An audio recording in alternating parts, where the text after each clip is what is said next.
दोस्तों, आज की कहानी की ओर बढ़ने से पहले अगर आपने हमारा चैनल सब्सक्राइब नहीं किया है तो कर ले और साथ ही वीडियो को लाइक जरूर कर दें।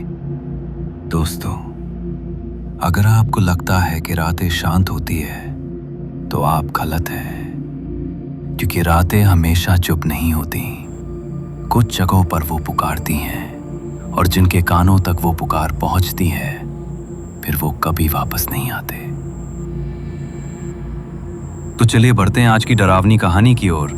दोस्त, मेरा नाम है विवेक और पेशे से मैं एक ट्रैकर हूं और मैं भारत के अनदेखे गांव और जंगलों की फोटोग्राफी करता हूं। तो ये घटना है पिछले साल अक्टूबर की, जब मैं उत्तराखंड के एक गांव गुरमाटी की ओर निकला था, जिसके बारे में कहा जाता था कि वहां की रातें जिंदा नहीं रहने देती। अब जब मैं वहां पहुंचा तो गांव का नाम सुनते ही टैक्सी ड्राइवर ने मना कर दिया।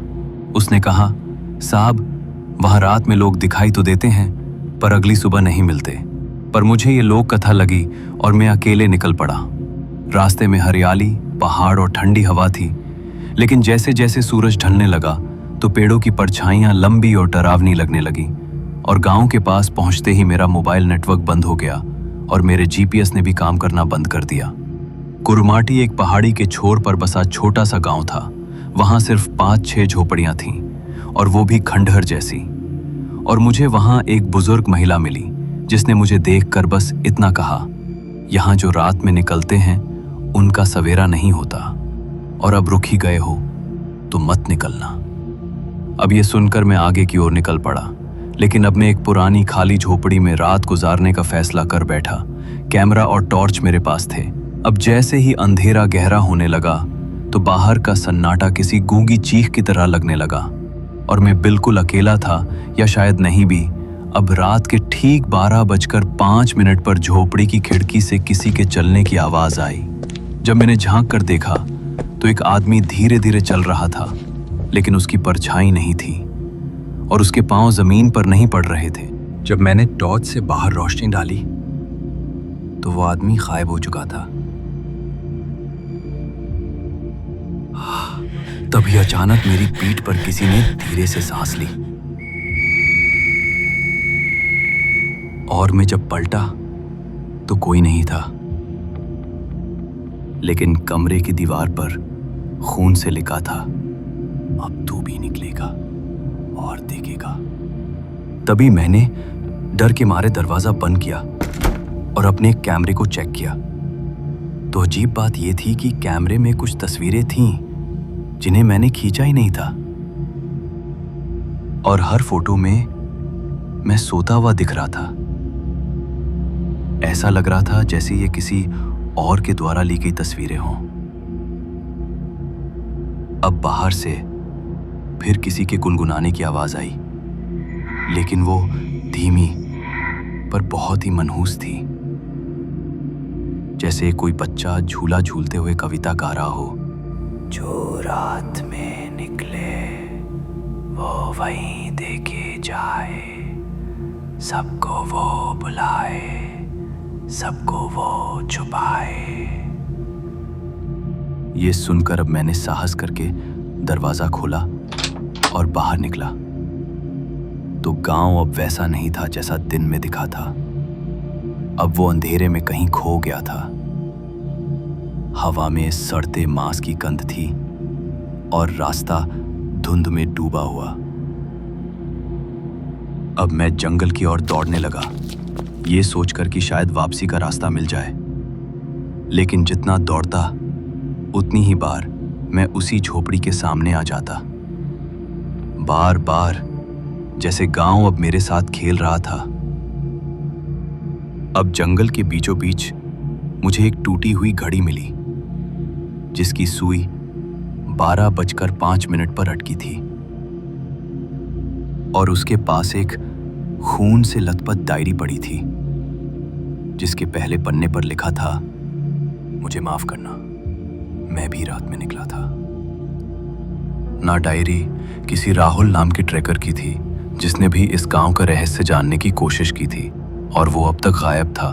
पर उसकी आखिरी एंट्री में लिखा था, अगर तुम ये पढ़ रहे हो तो अब तुम भी अगला हो।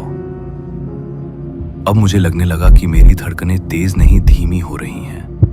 जैसे मेरा शरीर अब मेरा नहीं रहा, पर पैरों में वजन महसूस हो रहा था, लेकिन चल मैं नहीं रहा था। कोई और मुझे खींच रहा था। अब जब मैंने सामने देखा तो एक पेड़ की छांव में वही बुजुर्ग औरत खड़ी थी, पर इस बार उसके चेहरे पर चमड़ी नहीं थी। तभी उसने मुस्कुराकर कहा, देख लिया ना, अब हर रात तू भी निकलेगा अगले को दिखाने के लिए। तभी मैं जोर से चिल्लाया, मैं कौन हूं? मैं जिंदा हूं ना? और तभी किसी ने फुसफुसाकर कान में कहा, तू अब एक देखे जाने वाला बन चुका है। और मेरी परछाई दो हो गई थी, एक मैं और एक जो सिर्फ रात में दिखती थी। अब सुबह किसी चरवाहे ने मुझे गांव के बाहर बेहोश पाया और हॉस्पिटल में दाखिल करवाया, लेकिन दिमाग अब भी उसी रात में फंसा हुआ था।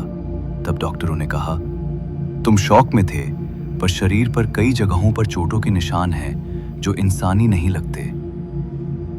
अब कुछ समय बाद में वापस शहर लौट आया, लेकिन चीजें कभी पहले जैसी नहीं हुई। और हर रात 12:05 पर मेरे कमरे की खिड़की पर कोई खड़ा रहता है, वो भी बिना परछाई के। और मेरे कैमरे में अब भी कभी कभी नई तस्वीरें दिखती हैं, जिन्हें मैंने खींचा नहीं होता, लेकिन उनमें मैं जरूर होता हूँ, सोया हुआ, आंखें बंद, और पीछे वही चेहरा।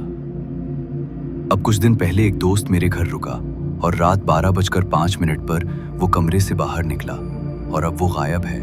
पर जब पुलिस ने कहा, सीटीवी में देखा तो वो बाहर गया ही नहीं, लेकिन मुझे पता है वो निकला था, इसलिए अब वो वहीं है।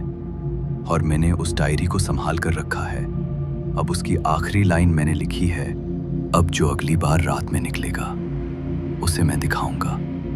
और जो लोग रात में निकलते हैं वो कहाँ जाते हैं, इसका जवाब किसी के पास नहीं, लेकिन अब वो मेरे अंदर है। वो हर रात मुझे आवाज देती है। अब मैं खुद को आईने में नहीं देख पाता, क्योंकि मेरी परछाई मुझसे पहले वहां होती है।